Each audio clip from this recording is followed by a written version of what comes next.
We'll get to Lucy Rohden in a second. Again, if you were not listening earlier in the show, I think we kind of skipped past this a little bit. Local radio icon, host of the Zaz Show 2.0. Zaslow Show 2.0. Jay-Z with show. Greg Cody. The Zaslow Show 2.0 with Greg Cody. No, the Zaslow Show Zaslow 2.0. has said it's a disappointment if the Miami Hurricanes are not undefeated, which means that Mario Cristobal has already done his job. I don't think that Zaslow has said that on his own show, just like that, where Mario Cristobal has already succeeded. I feel like, hasn't that been the case? Even the years they weren't back, you're still expected to beat these type of teams. Not undefeated, though. No, but I think Dan's right in the way that he phrased that. Yeah, Mario Cristobal has done the job. If they are in a place where I'm confidently telling you it's a disappointment if they don't finish, not going into the year, but at this point, if they don't finish the year undefeated. I'm not sitting here telling you it's disappointing if they don't win the national championship. Get to the playoffs. You're in the playoffs. Hey, hang with them. Let's see what happens. But yeah, I think you're right in the way you say that. And the thing that he is saying there that I don't think should just be skipped over is, guys, this is pretty hard, right? You start with, we were excited with Billy Gill's FIU team that now suddenly its top moment before last night of the season, being down only 10-0 in Penn State means nothing because that'll get you fired 3 games later. How dare you, sir? They won the Shula Bowl. In retrospect, though, game at Happy Valley was a FIU's strength of They had that schedule one, man. diminished by what has happened to James Franklin the last 3 years. Zaslow is telling you that after winning the state of Florida, now he's going to be in South Bend this weekend. Yeah. Zaslow's not just gas bagging. He's watching all these teams and he has opinions on how they look. And what he's telling you is the way Miami looks, size and speed on defense, violence on defense, discipline, offense that can beat you multiple ways. You want a 16-play drive at the start of the third quarter, Notre Dame? How about one of those? Oh, big plays, FSU? Okay, they'll beat you that way. In a diluted college football, Zaslow is telling you he expects the Hurricanes to go undefeated. That means Mario Cristobal has improved every year that he's been in charge. There's only one other team doing it the way the Canes are doing it this season. It's Ohio State. That's it. I agree. These are the only 2 teams that you could look at to I'd say Texas Tech. Yeah, we'll see. But interesting test. Levitt's going to be playing for Arizona State. At Arizona State will be an interesting test. Levitz is right here. Lucy's going to join us in a moment. Do you guys have any opinions about the fact that I think Zaslow making it official has raised the expectations to a place that I have not heard anybody in Miami say that Mario Cristobal has already succeeded. I haven't heard it from anybody. I think we figured it out together. We talked it out. Yeah, like any of these games, okay? Louisville, Stanford, SMU, Syracuse, NC State, Virginia Tech, Pitt. If the Canes lose any of those games, wouldn't your reaction be right after the game ends, wow, that was really disappointing? Sure. Then here we are. It would be really disappointing if they don't go undefeated. I don't think, for me, there's not a huge difference between 12-0 and 11-1. If anything, this is a season where 1 loss, maybe even 2 losses, gets you in the playoffs. I think 1 loss, so you won the ACC championship then. You have to win the ACC championship. For me, has to win the ACC championship and get in the playoffs and at least win 1 game in the playoffs to call this a success. That's my parameter. I mean, it would be disappointing if they had a bye, okay, and they lose in the quarterfinal at one of the bowl games because remember they wouldn't have a home game there. I guess that would be disappointing, but if you win the ACC championship and you make the playoffs for the very first time ever as a school, I'm not going to sit here and say it was disappointing. I think it is. I think when the playoffs expanded from 4 teams to 12 and starting off this season the way they have and being number 2, if you don't get in and win a playoff game, you look back and say, we underachieved. I mean, you're gonna play another top 10 team in the quarterfinal. Yeah. You lose a neutral site bowl game to a top 10 team. I can't sit here and say that that's disappointing then. All right, so Lucy's going to join us now. She's bouncing around all over the country following all sorts of college football teams, but with a specific bias, too many Iowa ones, I would say. Find her at too many Iowa games. I feel she's grifting off the expense account by just going home and partying and just enjoying her time in Iowa because she wants to spend time in Iowa. It's not the epicenter of the college football universe. I don't understand why you're there so often, but Penn State being around Iowa is fun this week because James Franklin is fired. I was curious your thoughts on, I believe, a whole new standard of how we're measuring college football coaches now. Okay, first, let me just say, when we plan off-roading, we plan it months and months and months in advance, and sometimes sponsors have say in where we go, sometimes they don't. Sometimes things just work out in certain ways that we are going to Iowa Penn State this week. That was, whoops. But I think it's fun to be at James Franklin's first not game there. So yes, we are going back to Iowa, and I do think you're right. We do spend too much time there. Rose would definitely agree. But when it comes to James Franklin and sort of this, decision to fire him, which is objectively crazy. Like, I totally understand the decision to fire him. This was probably something they've wanted to do for a long time, just given sort of the kind of cloud over Penn State football with can't win this big game. But with the context of 3 weeks ago, they were 2 overtimes away from, beating Oregon, being this top 5 team to now, okay, you don't have a head coach. I think it just shows how intense things are in college football. And what I think this is really interesting outside of the Penn State scope is if you're Luke Fickell at Wisconsin, okay, this is just going to move a lot faster. If you're Hugh Freeze at Auburn, this is going to move a lot faster because if Penn State was willing to take that $56 million buyout, which is closer to 50, whatever, and be like, you know what, we're done, we're ready to spend it now, I think that's going to put a lot more pressure on other schools to do it, which is interesting because we're in a year where I don't know if we've ever seen this many coaches fired at this point in the season. Just week 7 and so many Power 4 jobs are open. Several Group of 5 jobs are open. Like, I just think that the standard for like giving a little grace is pretty much gone, even though I do think like Luke Fickell should be gone, Hugh Freeze should be gone, Billy Napier should be gone. Why is it crazy that they fired him? Well, I think just like sort of the context of, okay, 3 weeks ago you were a top 5 team. I think the timing is what is crazy about it. And also like, I like to make a lot of fun of James Franklin. You guys know this. It's funny that he can't win the big game. We know that. However, when you're looking at James Franklin objectively from a college football standpoint, who is better that Penn State is going to get? That is what I think is so crazy is like, I would assume they have to have somebody in mind to be willing to make that giant cut, to pay that giant check, because like he's winning 10 games every year. Obviously things change with UCLA and Northwestern and whatnot, but like, I don't know who they get that's better than that because I don't think Curt Cignetti is leaving Indiana for that job. Yeah, I think you're right, obviously. Just a few weeks ago, they were ranked number 2. I think that's even more reason why you fire him. A few weeks ago, they were ranked number 2, and then they lost to Ohio State, UCLA, and Northwestern. Yeah, I think it's the 2 weeks is such a long time or such a short time, to like make a decision that brash where, okay, so 2 weeks ago you had no idea that none of us would have ever assumed James Franklin would not have a job 2 weeks from now. So you make that giant decision. I understand the decision. You have to have somebody else in place if you're willing to spend $50 million to get rid of James Franklin. He wins 10 games a season. You have to have somebody who you think is better than that. Is that Matt Rule? I don't think so. Is Curt Cignetti leaving for that job? I don't think so. Is that Manny Diaz? I don't think so. So like, that is what is confusing to me, is to make a decision that is that expensive, that is that quick, and you have to have somebody in place already, and I don't know who that would be. I know how terrible his record is. It's epically, historically terrible, but in big games.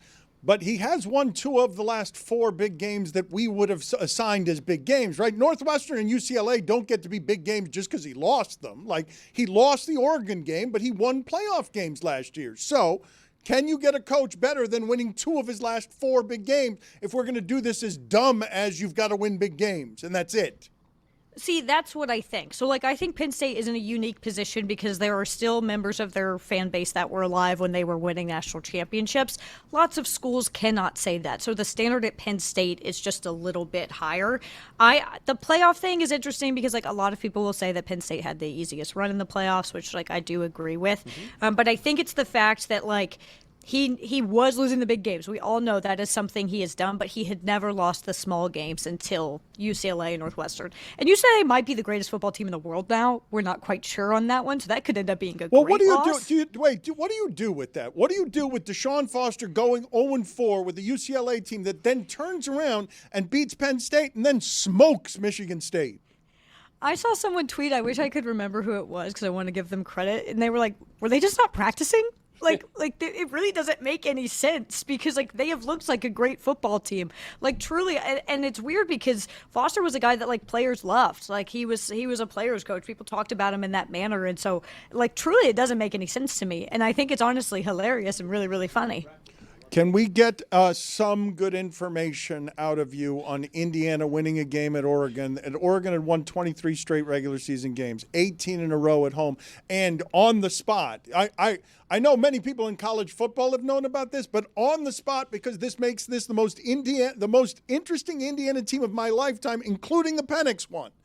That Cignetti is one of the top coaches. If you didn't know it before, you knew it this weekend. Bouncing out of college football when we're making the professional sports standard now. James Franklin, you're fired. Who's the next hot guy we can get in here?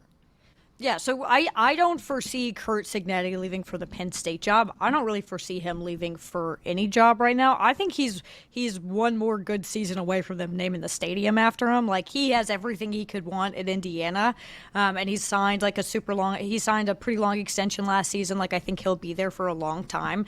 I think we all just need to sit down and collectively tell ourselves, hey, Indiana they are not a playoff team. They are a national championship caliber team. Because that Oregon game, although the score, 10-point win, 30-20, outside of one big sort of breakdown in the defense and a pick six from Mendoza, Oregon did nothing. Take those two plays out, it would have been 30-6. Indiana was dominant in that game. They are a very good football team, and you could say that they have less talent than Oregon, and I think that's fair that they do. And it still didn't make any sort of difference in how good they are. When it comes to Curt Cignetti, just listen to what he says. Google him. He wins. He wins everywhere he goes. But but it's not just that, though. I'm not sure that anybody would say that his players are very vaunted, whatever the rankings are. Composite talent rankings have them as the 72nd most talented team hold in on. the nation. It's awesome. So when I'm saying, guys, no joke, Indiana football has never been this good, has no right to be this good. Penix was great for them, but this is the best Indiana team there has ever been. Indiana has always been terrible at football until the last 5 years of sometimes they'll give you offense. But going into Oregon, there's never been an Indiana team that can do that. No, they're outmatched when it comes to talent. And there's more to it when it comes to winning football games. That being said, especially when we look at what's happened at Penn State, got my eye on Dan Lanning, one of these media darlings. Do something, okay? Do something to deserve how people view you. Win the big one. Not only win the big one, Mike, but hey, these two teams, Penn State came back on you late, and Indiana ground you to dust late in Nike Stadium. What happened to that team? Embarrassing. Dan Lanning just catches break after break after break. But he took his shirt off on game day. That's what it is. He's just fine. We all like Dan Lanning. Quite the tattoo for Pshaw. Lands. Yeah, on the stomach. Yeah, crazy tap. Who are the hot seat coaches? Who else after Franklin? Oh, well, so Luke Fickell, they lost to Iowa 37-0. That's really, really not good. That's the first time Wisconsin has been shut out at home since 1980.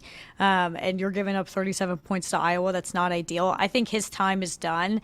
And Wisconsin is a football team that is just sort of fascinating to me in the way that they've fallen apart. Billy Napier feels like that's a few weeks away, if not in a shorter amount of time. I'm not quite sure what's even taken it so long.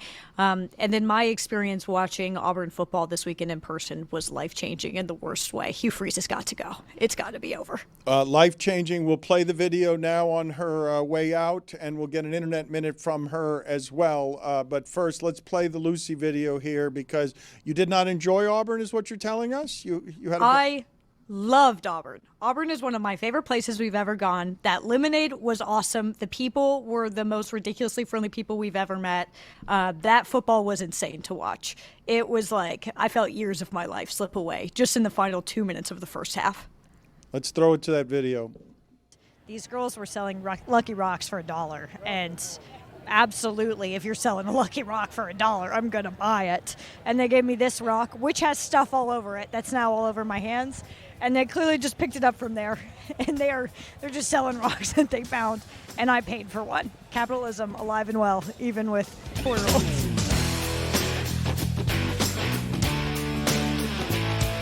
Hi, Dan. We are here in beautiful Auburn, Alabama, home of lemonade and toilet paper.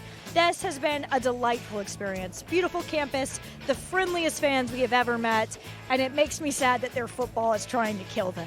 They deserve a lot better because they're kind, wonderful people with a cool campus and truly phenomenal lemonade. Today is my first Auburn game ever. Do you have any advice for me?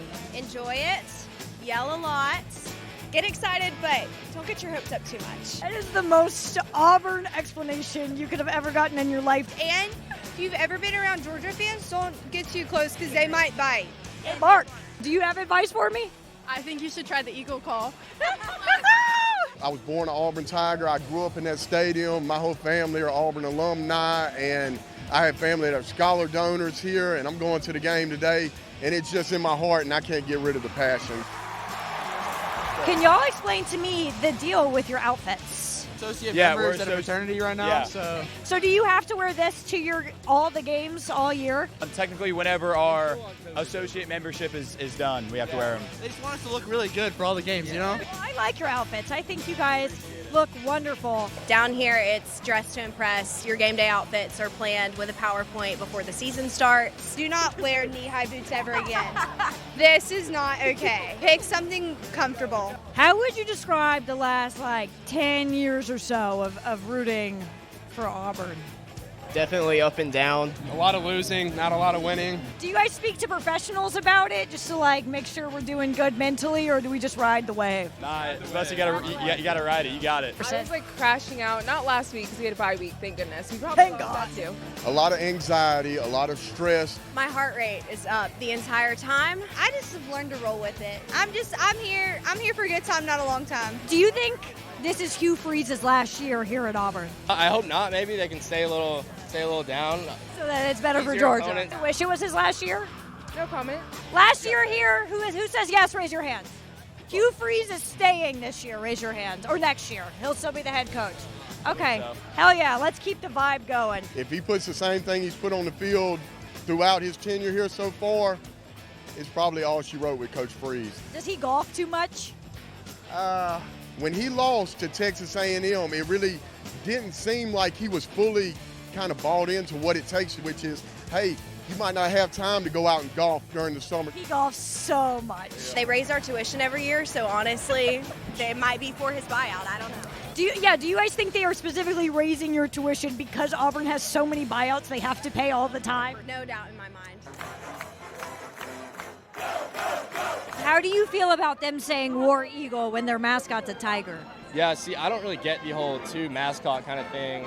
I mean, it's just a motto. But you yell about eagles. A professor in the early days of Auburn that served in the Civil War, he saved an eagle that got knocked out of its nest when it was just a baby. What ended up happening is he raised it. It obviously didn't know how to fly because it got knocked out of its nest. So it was called the War Eagle because it came from the Civil War. And then the first time they played Georgia, tied game at halftime, the eagle gets up off of his shoulder, flies around, and everyone's like, War Eagle, yelling War Eagle, so pointing at it.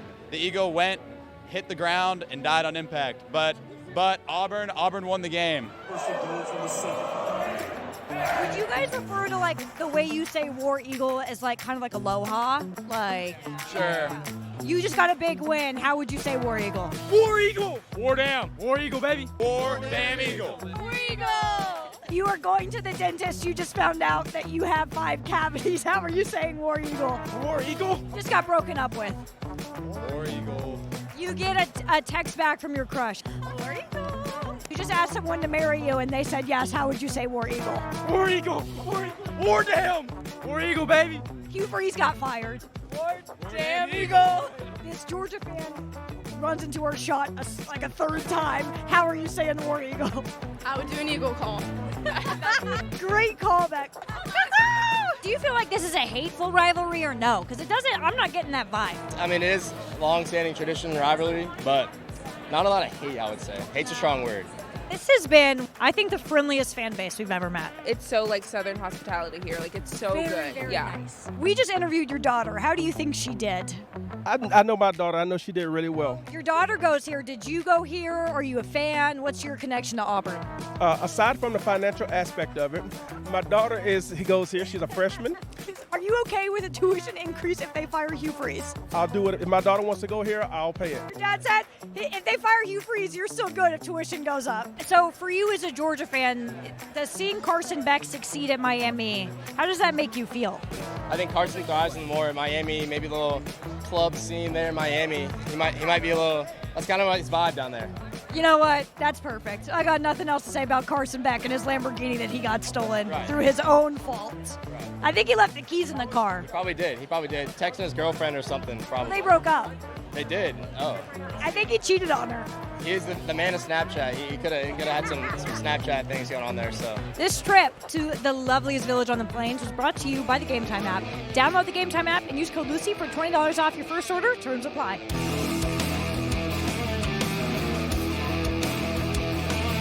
Dan, that was one of the worst football games I've ever seen. Auburn was bad. Georgia wasn't particularly good. The refs were terrible.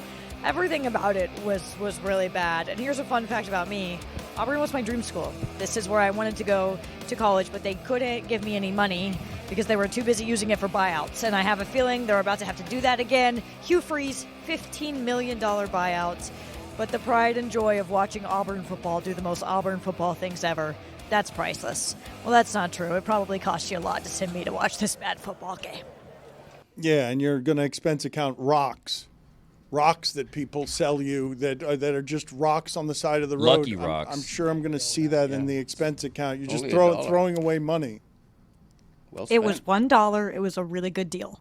Projectiles at a Hugh Freeze game seems like a mistake. Is this the most unlikely Louis Vuitton wearer in the history of media? Did not have a Louis V at the South's oldest rivalry. He had like the thickest accent, too, of anyone. You were spinning these people on your finger, Lucy. This was one of the trips that you most enjoyed, obviously, because all of these people frolicked with you. No, I really, Auburn fans were just, insanely nice. And after every interview ended, it was almost difficult because people would be, asking me so many questions. Where are you from? Oh, my God, tell me about your job, all this stuff. It was really nice. We're we have a job, too. We do have to go. Incredibly friendly bunch, and I cannot stress enough, that lemonade is the best lemonade I've ever had. Okay, nothing close. You can catch Lucy in Iowa for the Hawkeyes matchup with the Penn State Nittany Lions this week, and that's ridiculous. That's not the game you should be at. I don't understand why that's the game you're at. I explained it. It was chosen a long time ago. It's out of our control. I know, poorly. Let's do an internet minute here with Lucy, please. Okay. Time to get in it. It's Lucy's Internet Minute. Whoa, that's neat. Okay, so it's a little bit of celebrity gossip, but it's some of my favorite celebrity gossip because the internet, Dan, it was kind of rough this week. I was going to tell you about my TikTok tarot card readers, but then something popped up this morning. Amy Robach and TJ Holmes are engaged. Now, we probably don't remember who they are.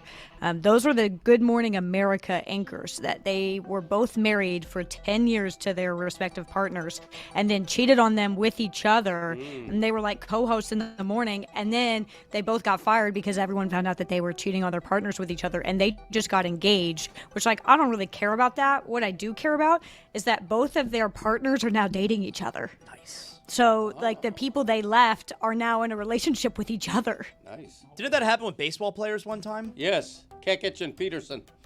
They swapped families, awesome. Not just wives. What? Yeah. So they took each other's kids, too? 1973, I think. The wheelhouse of Greg Cody, ladies and gentlemen. The wife swap in 1973. Family swap, Dan. That was entire awesome, family. Greg. That was awesome. I think he got every single detail right. Yes. Named the swingers and everything. Right. Fritz Peterson and Mike Kekich. That was awesome. How is it that you have no other information that you can retain from last week and this morning, but a sordid sports story from 52 years ago? Yes. You could probably give us all the information because they were nasty. They were. I mean, it sort of was big news back then. Can you imagine if that happened today? I mean, these we literally just did. These are New York Yankees. I know, but that's this is true. a story I gave you. I know, but these are New York Yankees. Today. These aren't just local anchors. These are New York No, Yankees. These were Good Morning America anchors. These were national. Wow. This was national news. In that case, I wonder if Kekich and Peterson had a comment. I wonder that just too. Asking. Yeah. Oh, well, thank you, Lucy. Yes, thank you for getting What was that?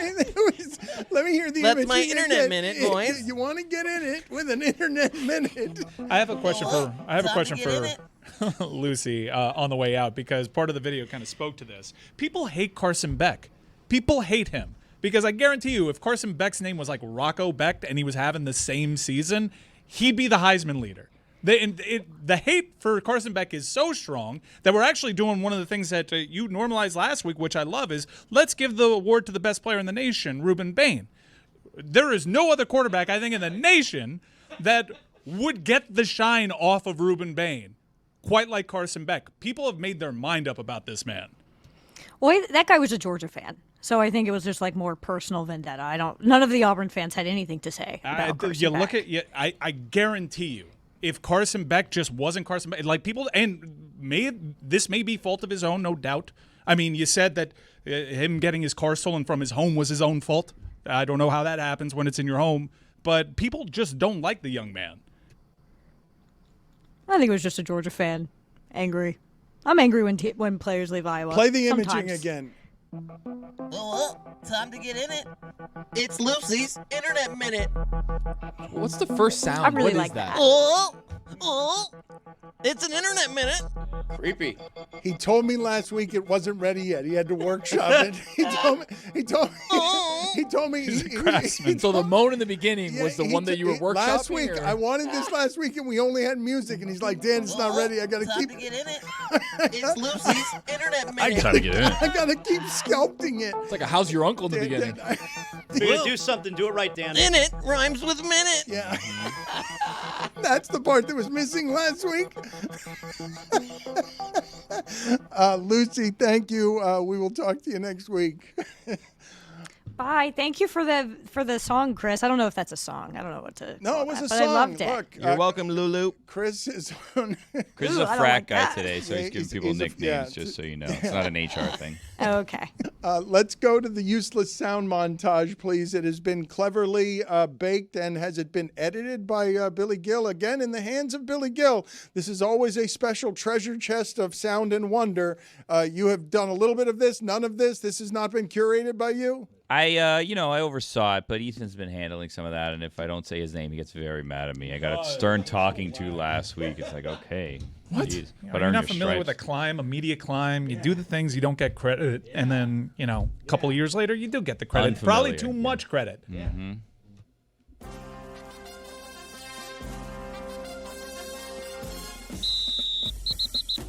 What are we in? 6 games in?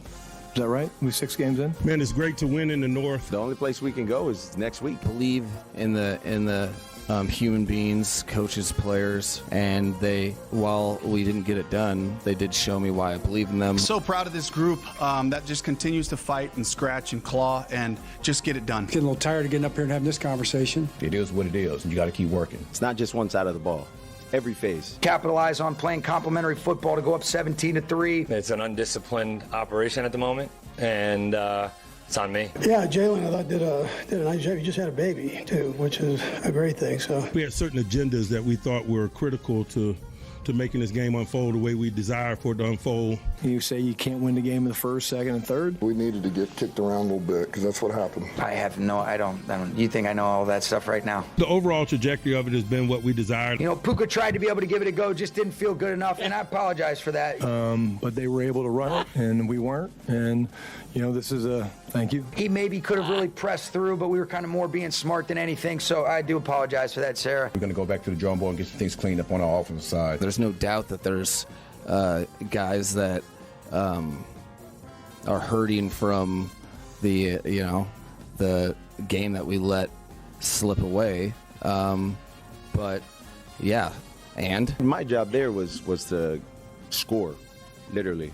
If not, we would have lost the game. I honestly have no idea truly how Ventrell played or not. Ran with violence, had a plan, a man on a mission that wants to make yards. 17 is not enough. Chasing another AFC North pelt here in a short number of days. They were the more physical team today. We knew that it was going to be a physical game, and I'm man enough to stand up here in front of you guys and say that. We're 0-6, and we claimed that. We're going on the road. We're flying to another country. It's one thing to know who you have, your responsibility. It's another to get through the trash. Could have had some better spots that, we'll keep growing, we'll keep learning together. I think it starts with the leadership in helping articulate that for the guys, and then what we're expecting out of the guys. It sounds like there was something on his mind with regard to the specific meetings with a couple individuals that he was trying to get corrected by being with direct communication. We have guys showing up to player-only meetings late. Player-led meetings are extra things outside of what I demand. We've been very accountable to me. Do we have to make this mandatory? Do we not have to make this mandatory? Clearly, he's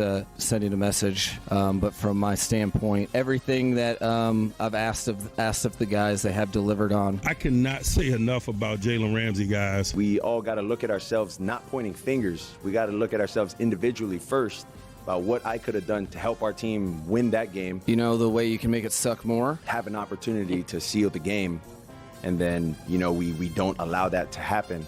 Either way, last week, Carolina offense, this week, you can look at it however you want. It's hard to get victories in the National Football League. Jordan Brooks shared a Bible verse with us as well. I thought it was super dope.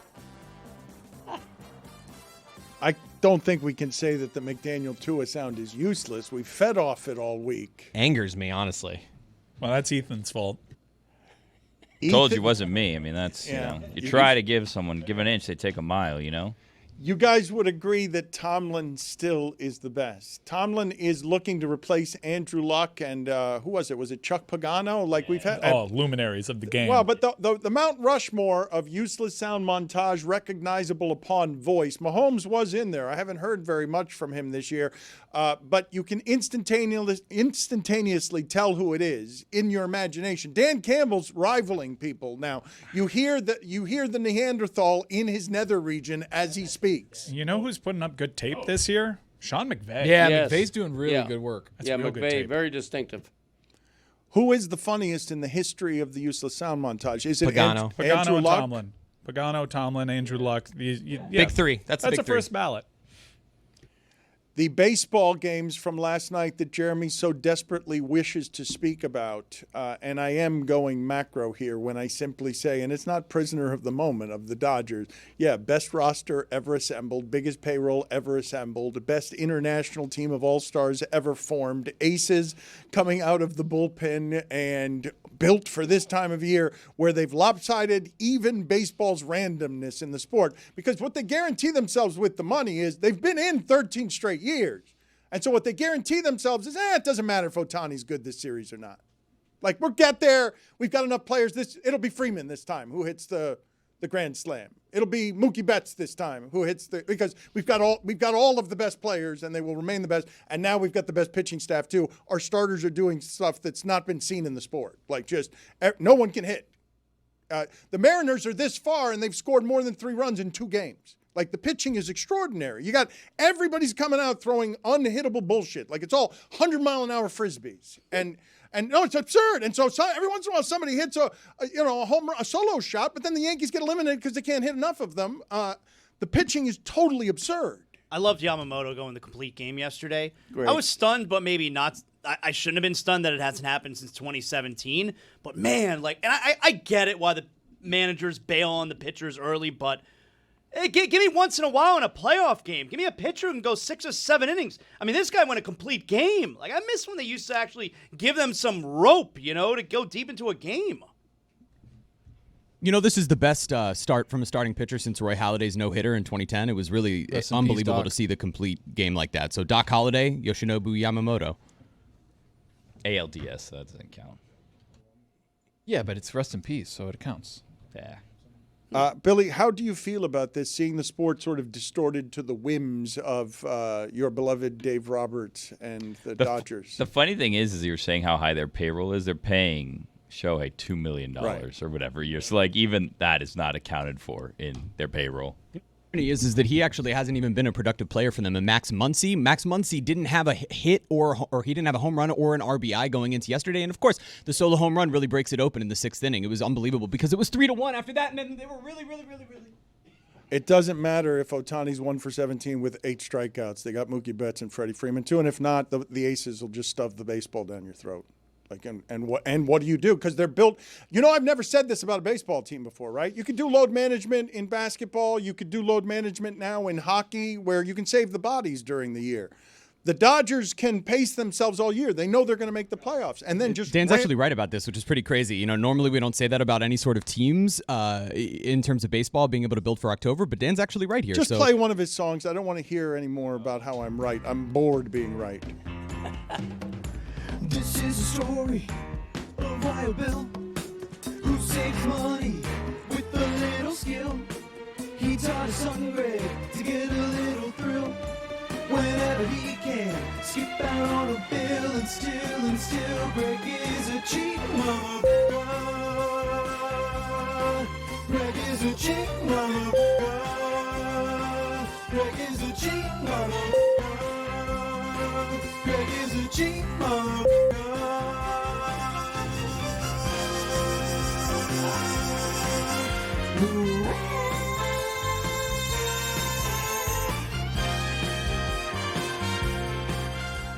Soap scraps? Yes, sir. Your family saves soap scraps. Yeah. Don't forget the K-Cup. Life hack. Wild Bill. Damn right. Where are we on the K-Cup? Did we poverty shame folks who might have to use a coffee filter multiple times? K-Cup. This show? Who was shamed? He was giving a helpful life hack. I told you. Zach's trying it. I'm going to try it. Yeah. It's spreading like wildfire, my life hack. It really is. I got to get a patent. It is. Patent pending. I got to The call my recession lawyer. is spreading like wildfire. It is. That is the biggest recession indicator. Yes. Reusing K-Cups. Can I replay my favorite part of today's show? Nah. I think Billy and Mike have both had zoo experiences that have grown their relationship with Ron McGill. Do I have this wrong? We've been to the zoo. What on earth is that kind of question? Have you guys been to the zoo? The reason the question was asked, and I'm sorry. It's so sexual in nature, Dan. It really it's like, is. Bestiality being implied. Whoa. I don't Sex and the animals, Greg. Oh, that's true. Good What's point. better than taking your kids to the zoo for the first time? Then say that. Dude. Say, hey, have you taken your kids to the zoo? Have you fed the giraffe? Hey folks, it's Mike Ryan, and it's also football season. That's right, things just kicked off. I celebrated a big dub with my friends and my trusty Miller Lite right there beside me, because Miller Time is the secret ingredient to football time. Miller Time makes everything a good time. I love Miller Lite. You know why? Because Miller Lite is brewed for flavor with simple ingredients, rich toffee notes, and that iconic golden color. And here's a kicker, folks. In its 50th year of existing, it's just 96 calories and 3.2 carbs per 12 ounces. The original light beer since 1975 and still hidden 5 decades later. Whether you're at the game or at your home on your couch with your friends, put out a nice little cold cooler of Miller Lite and make sure the drinks keep coming, because it is football time and you want that beer that hits different. Miller Lite, great taste. 96 calories. Go to MillerLite.com/Dan to find delivery options near you, or you can pick up some Miller Lite pretty much anywhere they sell beer. It's Miller time. Celebrate responsibly. Miller Brewing Company, Milwaukee, Wisconsin. 96 calories and 3.2 carbs per 12 ounces. I still haven't been added to this AFC South group chat. Yeah. I'm starting to get a little worried. I think he lied to you about that. I possibly did. Yeah. I'll send Adam Archuleta a DM. Why was Tony afraid to say where he saw him years ago? That was strange, dude. You don't want to blow up his You don't want to blow up his spot from 8 years ago? Yeah, I don't want to be like, oh, it wasn't 8 years ago. It was 2 years ago. Well, he blew it up. And he's like, well, all the CBS but guys that's say on, the okay, Diplomat. but that's on him to say it, not for me to say it. If I go, hey, by the way, I saw you at the Diplomat, he's like, damn, dude, why would you blow me up like that? I'm not here to snitch. I'm not here to be deposed. I get it. It's Spiro Didi's we're talking about. Exactly. All the Spiro groupies will be flocking to the Diplomat to see him. It's a great hotel. Broward doesn't have a whole lot of hotels like that one. That's the best hotel Broward's got. Nice place. Yeah, it used to be a dump, but they really refurbished No it. Elser, but Had my bar mitzvah there. is that true? At the Diplomat? Really? I think that's the only Broward hotel that's $1 billion. I think they poured $1 billion into that hotel. There ain't no such thing as that in Broward County on the beach. I'm pretty sure. I think you're right. No, there's that other one where that Michael Minnow restaurant is. It's got a name. Help me out with it. The W?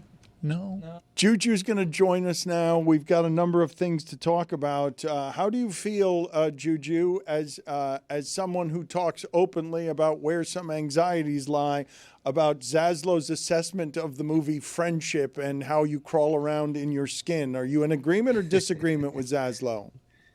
I agree 100%, bruh. Like when I first saw that movie, I had heard of it initially because my dog Mike was doing a screening of the movie. So I was like, yeah, if Mike doing a screening, I'm going to definitely check this movie out. But me and my girl watched this movie, bro. We had to cut it off because it was so awkward, bro. Like he was just being so extra. Awkward is the word I just would use, bro. What you thought, Zach? When he broke into the home and he was carrying around the gun and the wife was home, I almost had to get up and walk the aisle. I was in the airplane. Yeah, I almost had to get up from. It was a lot for me to handle. I got through the movie. Like I said, I enjoyed it, but that scene right there, I told you, I get really bad secondhand embarrassment. I get really uncomfortable. I almost had to walk the plane. Well, which is more uncomfortable for you, watching Friendship on the airplane or sex scenes appearing on your movie during the That airplane? happened to me again yesterday on the way home. But you know what? I decided, screw it. I'm going to keep watching it because this wasn't something on my iPad where there's a sex scene. It was on one of the shows or movies that they were offering on the TV that is on the seat in front of me. So you know what? Screw it. I'm watching my movie. Yeah, and it was like explicit sex scenes. Big boobs, all right? You know about that, Greg? And I'm like, whatever. I'm just keeping it on. I'm watching my show. I do know about that. I don't like this. Zaz, let me ask you, and I'm being serious here. How do you describe secondhand embarrassment? Because I don't know that phrase. Just if there's an embarrassing situation taking place in front of me, and it doesn't even have to be in person. It could be watching a show. Mm-hmm. I get very embarrassed myself. Like Deshaun Foster's press conference at Big Ten Media Day. Yeah. We all There it felt is. that cringe while he was speaking, that embarrassment. For Like a lot of someone people else. will watch something like that and they'll point and laugh. Like, that's terrible. Like, no, not me. I'm like, I feel the same way that guy does. I'm embarrassed right now. We keep invoking Nick Sirianni's press conference and how wrong we were to judge him based off of that. We nailed the Deshaun Foster one. Yeah, I think that ends up being a victory for all people who saw him fired after they start 0-4. I don't know if you guys have examples like that in the history of college coaching or professional coaching where you can point to something that obvious, where it's like that 0-4 team shouldn't be 0-4. And the proof I have is they just beat Penn State. An 0-4 team has never been able, after immediately firing its coach, to beat that standard of team, and then they go out and drag Michigan State by 25 after losing at home to New Mexico by 25. For Deshaun Foster to be sort of a 50-point difference, between we lose to New Mexico at home by 25 or we beat Michigan State by 25, go ahead and find me all the examples that you have of that. I want to get with Juju to the polls in a second. I also want to get to the news. Wemby has grown. I'm afraid for everybody in the league that everyone's talking about Giannis and everything else, and it's not going to matter in a minute because Wemby's taller than Makes he my used to knees be. hurt just hearing that. Friend of the show, Boban Marjanovic, says, I look up to Wemby, right? And Boban's what, 7'5"? So it's like, you start doing the math there. They say that he's 7'5" on paper in the NBA, but if Boban's looking up to you, you're a couple inches taller. Juju, where are we on this? I thought he was 7'7" and growing. Yeah, apparently, I forgot he was so young. I mean, this brother, 21, 22 years old, and dog, every day of the summer last summer, he was shocking us with more stuff that he's been doing during the summer. He was a monk. He was with KG getting toughness. He was doing dancing. Bruh, look, I think this year right here is the year of Wemby. They might not win the championship, but this year Wemby is going to announce himself in a major way in the league. The Heat should trade for him. Before we get to the polls, I do want to get with Juju about the game this week. And I want you guys to all remember what Tom Brady looked like approaching 45 when he won the championship in Tampa. And now understand that Joe Flacco and Aaron Rodgers are playing against each other this weekend. They're 3 or 4 years, both of them, younger than Tom Brady. They will look nothing like Tom Brady looked while winning the championship. What do you make of this fight between these two grandpas? Bro, the NFL tweeted out that this is the battle of the unks. So it made me think, dog, that's right. They both got the unk look. So it made me want to make a top 5 unks in sports of all time list Whoa, that all I time. could think of. Okay, all time. Not just now, not wow. Okay. That he can think of. All right, that he can think Right. of. Right. OLI, Cam McCormick. If you know, you know. Number 5, Clyde Drexler. That's the bald The spot. hair, yeah. Island. Yeah. Number 4, Jaromir Jagr. He's still playing, right? Yep. Over 50? Yep. Yes, somehow, some way. Also, Zaz, you look incredible today. Thanks. my I got brother. this in Paris. Yeah, Patty, and you've been on fire too. I agree. Kickoffs, I'm done with kickoffs meaning so much in the NFL. Like, come on, bro. The kickoff damn near mean more than the field goal that just tied the game. Like, what are we doing? Some kickers are mastering like the pooch kick, where they like get it right to like the 1 yard line. Some It's are even stupid. doing the drop kick. It's stupid. But that's the move now. You perfect that of getting it right to like the 1 or 2 yard line. Some guys are getting good at it. Exactly. Number 3, Robert Parrish. The Chief. The Chief. Smoking it up. Number 2, Paul Millsap. All good. It's a good list. And number 1, Nolan Ryan. I Salute put to Robin Ventura. old-timey Granville Waiters on there, although no one's going to know what that reference is. At least it's better than Greg Cody's wife swap information from 53 years ago. That's right. Pablo Torre had an episode on that, by the way. Very strong. He got to the bottom of that entire story if you're Nice. actually curious. Is that where you learned it, GC? No, I grew up with it. I mean, It I'm is- like 18 years old. This when is I one of lived the it. worst punishments we've ever done, Chris. What up, Lebby?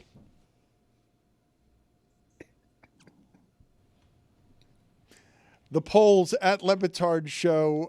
What do you have for us today? You just did nicknames and initials all show. Crush that shit. And yo. wore a polo. Like, that's not. Jeremy told me what to wear. I was like, I kind of dress like a frat guy every day. He's like, oh, put on like a douchey polo and a college hat. Douchey polo. That's not a punishment. What punishment? Did you, LB, come on. That was Joe Biden. Biden. That was That's Joe Biden. Come on, man. I'm being cool. Like all the whippersnappers. I gotta get Udonis out here. Roy, you did do your assignment What? today. Thank He you. got Yes, him like 2 cups of ice smoke. We bullshit. didn't give him 2 cups of ice. You don't want to see it again. You me don't an want to see ottoman. it again. At Le Batard What's wrong Show, with it? Juju on the poll. What do you have? Should the movie Requiem for a Dream be renamed Heroin Arm? 81% of the audience said yes. Such a good question. Also, Dan, you need to take a victory lap. You made everybody take them victory laps in that treadmill room. You need to take a victory lap on Darren Waller, brother. We need some good takes out of your next You show. know ball. All right. Yes, sir. And last poll, have you ever heard of someone who sleeps crisscross applesauce? 82% of the audience says no, they have not. And those are your polls. 18%. 18% Right. does That's know impossible. about this. You don't even like that support. You want to be alone. It's impossible. Only 18% of people do what I do. Oh, you think that number? Wait a minute. You think that number's not a lot? You think it's a low number? Way too high. You think a lot of people sleep the way you do? One in five? You said Sure. earlier that you had 3%. I mean, I expected at least 3, but to get 18 it disappoints me. Can I get a ruling from everyone That in the doesn't room? make sense. Before he gets out of here today, Greg Cody, can I get a ruling from everyone in the room? We said the other day there are no black Ethans. Greg Cody used as AI and found that Penn State does indeed have a wide receiver named Ethan Black. But Correct. because he Googled Ethan and Black, he didn't realize that Ethan Black is white. Oh. It's still, he's an Ethan Black. Wait. That's all I'm saying. Oh my God. His name's Ethan Black. That's all I'm saying. I Googled Black Ethans. Ethan Black comes up. Roy, he could use your help here. It counts. Thank you, Bells. Thank you. Yeah. That's support right there. I fulfilled my bet. Yes, you did. Thank you. Later, Jobin.